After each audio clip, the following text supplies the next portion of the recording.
આજે આપણી પાસે જે સ્ત્રોત છે એની શરૂઆત જ આમ જુઓ તો એકદમ ઊંડા અવલોકનથી થાય છે.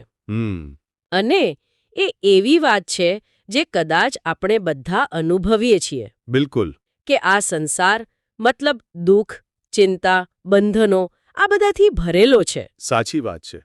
આપણે રોજબરોજની જિંદગીમાં દોડતા હોઈએ છીએ પણ ક્યાંક ને ક્યાંક એક અશાંતિ તો અનુભવાય જ છે. સ્ત્રોત મુજબ મનુષ્ય જન્મ મળ્યા પછી પણ સાચો રસ્તો ત્યારે જ મળે છે જ્યારે જીવનમાં ભક્તિ અને વૈરાગ્યનો પ્રવેશ થાય. અને એ પવિત્ર રસ્તા પર લઈ જનારું એક સાધન, એક માર્ગ એટલે જયા એકાદશીનું વ્રત. અચ્છા. આજે આપણે એ જ સમજવાની કોશિશ કરીશું કે આ સ્ત્રોત જયા એકાદશીને માત્ર એક ધાર્મિક પરંપરા તરીકે નથી જોતું, તો પછી પણ આજના જીવનની સમસ્યાઓનો ઉકેલ આપતા એક શક્તિશાળી સાધન તરીકે જુએ છે. એ માત્ર એક દિવસના ઉપવાસની વાત નથી, પણ એક સંપૂર્ણ કહી શકાય કે માનસિક ડિટોક્સની પ્રક્રિયા છે. માનસિક ડિટોક્સ, આ શબ્દ મને ગમ્યો. હા. કારણ કે આપણામાંથી મોટાભાગના લોકો માટે ઉપવાસ એટલે શું? બસ ભૂખ્યા રહેવું. બરાબર. કદાચ થોડી પૂજા કરવી. પણ આ સ્ત્રોત કહે છે કે તે આના કરતાં ઘણું વધારે છે. તેમાં લખ્યું છે કે આ એકાદશી માઘ મહિનાના શુક્લ પક્ષમાં આવે છે અને ભગવાન વિષ્ણુને અત્યંત પ્રિય છે. પણ અહીં જે મુદ્દાની વાત છે તે ઉપવાસના અર્થ વિશે છે. બિલકુલ. અહીં જે વાત આકર્ષક છે તે એ છે કે સ્ત્રોત પરંપરાગત માન્યતાથી ખૂબ આગળ જાય છે. તે ભારપૂર્વક કહે છે એકાદશીનું ઉપવાસ માત્ર ભૂખ્યા રહેવું નથી, પરંતુ ઇન્દ્રિયો પર વિજય મેળવવાનું સાધન છે. આ એક વાક્ય જ જુઓ, આખી ચર્ચાનો પાયો છે. બરાબર. તે શારીરિક ક્રિયાને આધ્યાત્મિક અને માનસિક શિસ્ત સાથે જોડે છે. તેનો અર્થ માત્ર પેટને આરામ આપવાનો નહીં, પણ મનને પણ આરામ આપવાનો છે. એક મિનિટ, આ વાતને જરા ખોલીએ. ઇન્દ્રિયો પર વિજય. હા. આજના જમાનામાં આ વાત કેટલી પ્રાસંગિક છે. આપણું ધ્યાન તો સતત નોટિફિકેશન, સોશિયલ મીડિયાની રીલ્સ, સાચી વાત છે, અને સ્ટ્રીમિંગ સર્વિસ દ્વારા ખેંચાઈ રહ્યું છે. આપણી આંખો, આપણા કાન, આપણું મન બધું જ કોઈ બીજાના નિયંત્રણમાં હોય એવું લાગે છે ખરું ને? બિલકુલ. શું તમે એમ કહેવા માંગો છો કે આ ઇન્દ્રિયો પર વિજયનો વિચાર આજના ડિજિટલ ડિસ્ટ્રેક્શનની સમસ્યાનો હજારો વર્ષ જૂનો જવાબ હોઈ શકે? તમે એકદમ સાચા મુદ્દા પર આવ્યા છો. આ એવું જ છે. જ્યારે સ્ત્રોત કહે છે કે આંખ શું જુએ છે, કાન શું સાંભળે છે અને જીભ શું બોલે છે, તે બધા પર સંયમ રાખવો એ સાચો ઉપવાસ છે. ત્યારે તે આડકતરી રીતે આજના ઇન્ફોર્મેશન ઓવરલોડની જ વાત કરી રહ્યું છે. અચ્છા. આ ઉપવાસ એ જીવન માટેનો ડુ નોટ ડિસ્ટર્બ મોડ ચાલુ કરવા જેવું છે. વાહ. એક દિવસ માટે બિનજરૂરી માહિતી, નકારાત્મક સમાચારો અને વ્યર્થ વાર્તાલાપથી દૂર રહીને પોતાની અંદર જોવાની એક તક. વાહ, આ તો આખા પરિપ્રેક્ષ્યને જ બદલી નાખે છે. તો આ એક દિવસનો ડુ નોટ ડિસ્ટર્બ મોડ ચાલુ કરવાથી, આ ઇન્દ્રિયો પર સંયમ કેળવવાથી ખરેખર શું મળે છે? સ્ત્રોત મુજબ તેના ફાયદા શું છે? સ્ત્રોત મુજબ તેના ફાયદા અનેક સ્તરે છે, અને સૌથી પહેલો અને સૌથી ગહન ફાયદો છે આધ્યાત્મિક શુદ્ધિ. ઓકે. એવું કહેવામાં આવ્યું છે કે આ વ્રત કરવાથી માનવના પૂર્વજન્મોના પાપોનો નાશ થાય છે. એક મિનિટ, અહીં અટકીએ. પૂર્વજન્મોના પાપ અને કર્મ, આ ખૂબ ભારે શબ્દો છે. હા, છે. જે શ્રોતા આ વિષયથી બહુ પરિચિત નથી તેમના માટે શું તમે આને સરળ ભાષામાં સમજાવી શકો? જરૂર. જુઓ, કર્મનો સિદ્ધાંત સરળ ભાષામાં કહીએ તો જેવું વાવો તેવું લણોનો નિયમ છે. બરાબર. આપણા વિચારો, શબ્દો અને કાર્યો એક ઊર્જા પેદા કરે છે, જેનું પરિણામ આપણને ક્યારેક ને ક્યારેક ભોગવવું પડે છે, ભલે આ જન્મમાં હોય કે પછીના. આ સ્ત્રોત મુજબ જયા એકાદશીનું વ્રત એટલું શક્તિશાળી છે કે તે ભૂતકાળમાં અજાણતા થયેલી ભૂલોના નકારાત્મક પરિણામોને સુધારવાની, તેને શુદ્ધ કરવાની એક તક આપે છે. એટલે એક પ્રકારનો આધ્યાત્મિક રીસેટ બટન. બરાબર, તમે સાચો શબ્દ પકડ્યો. ઓકે. એટલે કે ભૂતકાળના બોજને હળવો કરવાની એક પ્રક્રિયા. આ સમજાયો. પણ સ્ત્રોતમાં એક એવી વાત પણ છે જે કદાચ આજના તર્કવાદી મનને થોડી અજીબ લાગે. તેમાં લખ્યું છે કે વ્રત કરનાર ભક્ત ભૂત, પ્રેત, દુઃસ્વપ્ન અને અન્ય નકારાત્મક શક્તિઓથી મુક્ત થાય છે. આ વાતને આપણે કેવી રીતે સમજી શકીએ? આ એક ખૂબ જ મહત્વપૂર્ણ પ્રશ્ન છે, અને સ્ત્રોત પોતે જ તેનો જવાબ આપે છે. અચ્છા? હા, તે આ બાબતોને આજના સમયના સંદર્ભમાં મૂકે છે. તે કહે છે આજના સમયમાં મન ખૂબ અસ્થિર છે, ચિંતા, ક્રોધ, લાલચ અને ભય માણસને ઘેરી લે છે. અહીં જ આખી વાતનો મર્મ છુપાયેલો છે. જેને આપણે નકારાત્મક શક્તિ કે ભૂતપ્રેત કહીએ છીએ, તે શું આપણી અંદર રહેલી ચિંતા, ડર, ઈર્ષ્યા અને ગુસ્સા જેવી વૃત્તિઓ નથી? આ સમજૂતી રસપ્રદ છે. એટલે તમે એમ કહો છો કે આ ભૂત પ્રેત કોઈ બાહ્ય શક્તિઓ નહીં, પણ આપણા મનની અંદરના જ શત્રુઓ છે? બરાબર. આજની ભાષામાં કહીએ તો આપણો સ્ટ્રેસ, એન્ઝાઇટી અને આપણા ડર. બરાબર. આ ઉપવાસ એ આંતરિક ભૂત એટલે કે ક્રોધ, લાલચ અને ભય પર વિજય મેળવવામાં મદદ કરે છે. જ્યારે આપણે ઇન્દ્રિયોને શાંત કરીએ છીએ ત્યારે મન બહારના ઘોંઘાટથી મુક્ત થાય છે. સાચી વાત. અને એ શાંત મનમાં આપણે સ્પષ્ટપણે જોઈ શકીએ છીએ કે આપણને ખરેખર શું પરેશાન કરી રહ્યું છે. ઓકે. આ વ્રત એ નકારાત્મક વિચારોના વમણમાંથી બહાર નીકળવાનો એક માર્ગ છે.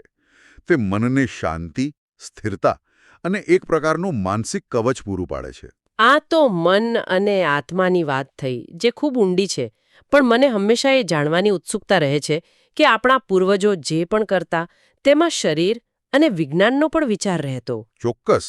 ઉપવાસની ક્રિયા તો સીધી શરીર સાથે જોડાયેલી છે. શું આ ઉપવાસની શારીરિક અસર વિશે પણ સ્ત્રોતમાં કોઈ વાત છે? હા, બિલકુલ. અને સ્ત્રોત તેને શરીર માટે અમૃત સમાન ગણાવે છે. અમૃત સમાન? હા. તેમાં 3 મુખ્ય શારીરિક ફાયદાઓ ગણાવ્યા છે. પ્રથમ, પાચનતંત્રને આરામ મળે છે. આપણું પાચનતંત્ર, જુઓ, સતત કામ કરતું રહે છે. ઉપવાસ તેને જોઈતો આરામ આપે છે, જેથી તે પોતાની જાતને રિપેર કરી શકે. એ તો છે. આધુનિક વિજ્ઞાન જેને ઇન્ટરમિટન્ટ ફાસ્ટિંગ. હા, ઇન્ટરમિટન્ટ ફાસ્ટિંગ કહે છે. અને તેના ફાયદા ગણાવે છે. તે જ્ઞાન આપણી પરંપરામાં સદીઓથી મોજૂદ છે. સાચી વાત છે. અને બીજો ફાયદો? બીજું, શરીર શુદ્ધ થાય છે. ડિટોક્સિફિકેશન. બરાબર. જ્યારે પાચનતંત્રને આરામ મળે છે ત્યારે શરીર પોતાની ઊર્જા શરીરમાં જમા થયેલા ઝેરી તત્વો એટલે કે ટોક્સિન્સને બહાર કાઢવામાં વાપરે છે. અને ત્રીજું, આત્મશક્તિમાં વધારો થાય છે. એ કેવી રીતે? જ્યારે વ્યક્તિ શારીરિક ભૂખ જેવી મૂળભૂત વૃત્તિ પર નિયંત્રણ મેળવે છે ત્યારે તેની ઈચ્છાશક્તિ અને આત્મવિશ્વાસમાં જબરદસ્ત વધારો થાય છે. જે વ્યક્તિ ખાવા પર સંયમ રાખી શકે તે જીવનના બીજા ક્ષેત્રોમાં પણ વધુ શિસ્તબદ્ધ બની શકે છે. એટલે કે આ એક જ ક્રિયાથી આધ્યાત્મિક, માનસિક અને શારીરિક ત્રણેય સ્તરે ફાયદો થાય છે. બરાબર. અને જો કોઈ વ્યક્તિ આટલો શાંત, સ્વસ્થ અને મજબૂત બને તો એ સ્વાભાવિક છે કે તેની અસર તેના પરિવાર પર પણ પડે. સ્ત્રોત આ વિશે કંઈ કહે છે? હા, અને આ એક બહુ જ મહત્વનું પાસું છે. સ્ત્રોતમાં સ્પષ્ટ લખ્યું છે કે આ વ્રતથી પરિવારમાં સુખ અને શાંતિ આવે છે, વિઘ્નો દૂર થાય છે અને ભગવાનની કૃપા સતત વરસે છે. અને આ કોઈ ચમત્કારની વાત નથી, પણ એક સીધું તાર્કિક પરિણામ છે. વિચારો, જે ઘરમાં એક વ્યક્તિ શાંત, સ્થિર અને સંયમી હોય તે ઘરનું વાતાવરણ કેવું હશે? એકદમ શાંતિપૂર્ણ. તે વ્યક્તિ ઝઘડાઓને ટાળશે, સંબંધોને સમજદારીથી સંભાળશે અને તેની સકારાત્મક ઊર્જા આખા ઘરમાં ફેલાશે. બરાબર. એટલે વ્યક્તિગત સાધનાની અસર સામૂહિક કલ્યાણ પર પણ થાય છે. બિલકુલ. આ બધું સાંભળીને તો એવું લાગે છે કે આ કોઈ જાદુઈ ફોર્મ્યુલા છે. મન, શરીર, આત્મા અને પરિવાર બધું જ સુધરી જાય. પણ આ બધું મેળવવા માટેની પદ્ધતિ શું છે? શું તે ખૂબ જટિલ અને કઠિન વિધિઓથી ભરેલી છે? કારણ કે સામાન્ય રીતે આપણને એવું જ લાગે છે કે મોટા લાભ માટે મોટી મહેનત કરવી પડે. અને અહીં જ આ સ્ત્રોતની સૌથી સુંદર વાત આવે છે. શું છે? નવાઈની વાત એ છે કે પદ્ધતિ અત્યંત સરળ છે, એટલી સરળ કે કોઈ પણ કરી શકે. સ્ત્રોત 3 મુખ્ય ક્રિયાઓ પર ભાર મૂકે છે. જે મનુષ્ય જયા એકાદશીના દિવસે આ 3 કાર્યો કરે છે તેના માટે મોક્ષનો દ્વાર ખુલી જાય છે. મોક્ષનો દ્વાર? એટલે કે જીવનની પરમ શાંતિનો અનુભવ થાય છે. ફક્ત 3 કાર્યો? કયા 3? તે 3 કાર્યો છે. પહેલું, ભગવાન વિષ્ણુનું નામ સ્મરણ કરવું. બીજું, તુલસી પૂજન કરવું.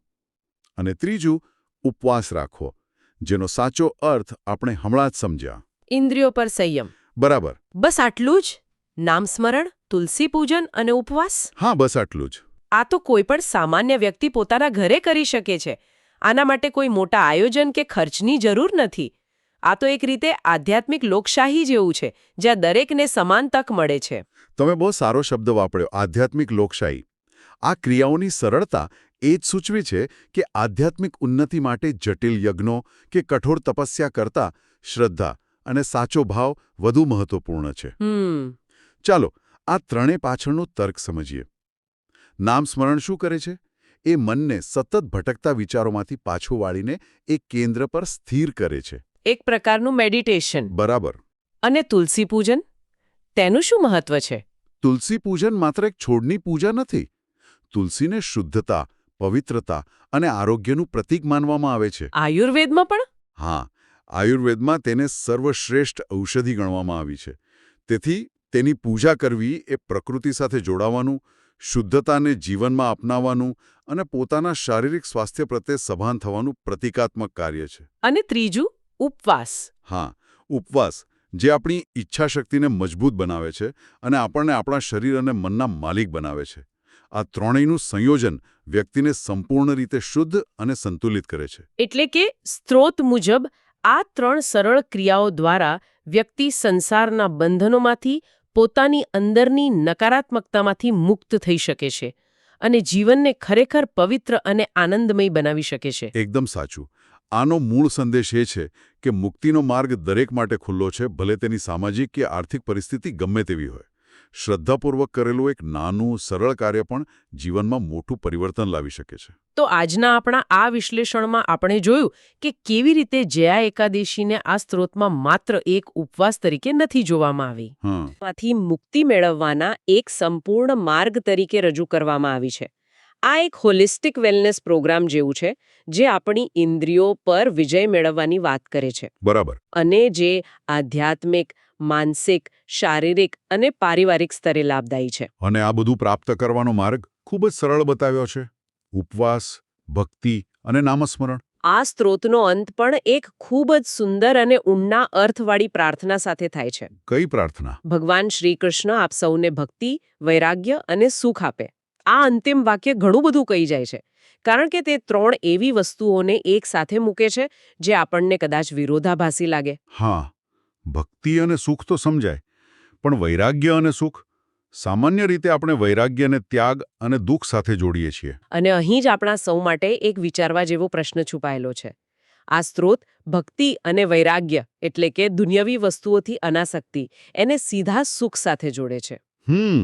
આજના ભૌતિકવાદી યુગમાં જ્યાં સુખને મોટે ભાગે વધુ મેળવવામાં, વધુ ભેગું કરવામાં, વધુ સિદ્ધિઓ સાથે જોડવામાં આવે છે, ત્યાં આ વિચાર એકદમ કહી શકાય કે ક્રાંતિકારી છે. સાચી વાત. આના પરથી એક પ્રશ્ન ઊભો થાય છે. શું વસ્તુઓનો ત્યાગ કરવાથી કે તેના પ્રત્યે અનાસક્ત રહેવાથી સાચી ખુશી મળી શકે છે? શું ઓછી અપેક્ષાઓ અને ઓછી જરૂરિયાતોમાં સાચું અને સ્થાયી સુખ છુપાયેલું હોઈ શકે છે? આ એક પ્રશ્ન છે જે આ વિશ્લેષણ પછી આપણી સાથે રહી જાય છે.